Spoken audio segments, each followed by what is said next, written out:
This is one of the strongest partnerships in Asia. It's described by both governments as an all-weather strategic cooperative partnership. It stretches across almost every sector. China brings capital and invests in infrastructure and industry. Pakistan offers a growing market and a strategic gateway to the region.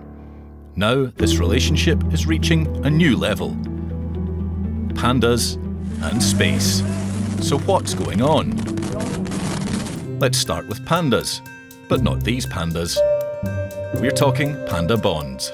Islamic Republic of Pakistan is proud to be the first panda bond issuer from South Asia. But what exactly is a panda bond? Countries borrow in foreign currencies all the time. Usually it's US dollars, which they use to pay for lots of important things. One way they borrow is through government bonds. That's when a government borrows cash and promises to pay it back with interest.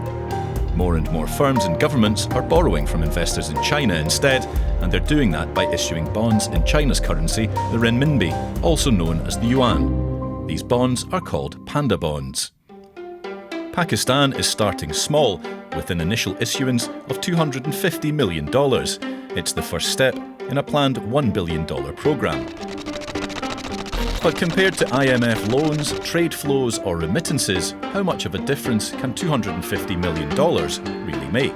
If you compare with other external sources of financing, whether it's public or private, it's an insignificant amount, $250 million. But it's also at the same time, it's Pakistan's efforts to diversify different means of financing. The money is to be used to fund projects in water management, social infrastructure and education. But beyond financing green projects, this first bond is also playing a different role.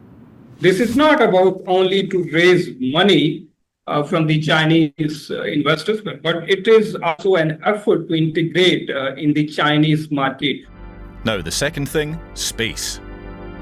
Ever since we have launched our space program, I would now say that our friendship is touching the skies. In April, China launched a Pakistan-developed observation satellite into orbit.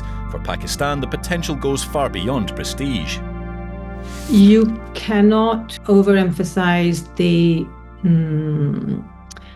importance to Pakistan in terms of respectability. This is a country which is economically struggling, but trying to, make amends and move on. And all of a sudden now they've gone to space. In 2025 alone, floods caused an estimated $2.9 billion in damage. In 2022, the losses were around $30 billion. Pakistan hopes satellite data can help improve disaster management and urban planning. But that's only one potential benefit. 2 Pakistani astronauts are training with their Chinese counterparts. One of them is expected to travel to China's space station as a payload specialist. So for me, that's where the potential rises. Because in terms of making or providing Pakistani collaborators, researchers, the opportunity to tap into that market, which wasn't there for them, the access that they can have, then they can use for their own advantage. So I think that's where the profitability for Pakistan will come in. But while space cooperation is still about potential, the biggest test of China-Pakistan economic relations remains much closer to Earth. Let's look at the pillar of this relationship, the China-Pakistan Economic Corridor, better known as CPEC, a multi-billion-dollar flagship project of China's Belt and Road Initiative. A decade later, has it lived up to expectations? Pakistan was expecting that CPEC could contribute 2 to 2.5% of its GDP. Pakistan was expecting that the industrial cooperation of CPEC, Chinese industries will be relocated in Pakistan, and they will create lots of jobs for Pakistan. Pakistan will become a manufacturing hub, etc. That has not materialized so far. What did materialise, though, was energy. Before the launch of CPEC, Pakistan faced severe electricity shortages. But within a decade, installed electricity capacity had doubled from around 23,500 megawatts to more than 46,500. Pakistan is producing surplus energy. On paper, that's a success, but there's a catch. Electricity is expensive. In the contracts they would sign, they were take or pay. So whether Pakistan utilizes, consumes this energy or not, Pakistan must pay Chinese investors. So it created a huge problem for Pakistan, and now it has become kind of a liability. So if energy didn't transform the economy, what about trade? China is Pakistan's largest trading partner. Between July 2025 and January 2026, China exported nearly $13 billion worth of goods to Pakistan.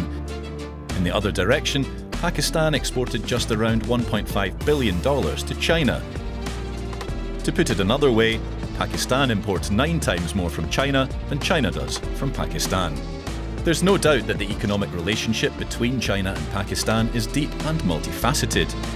It now stretches from roads and power plants to defence, panda bonds, and even space cooperation. But one lesson keeps coming up.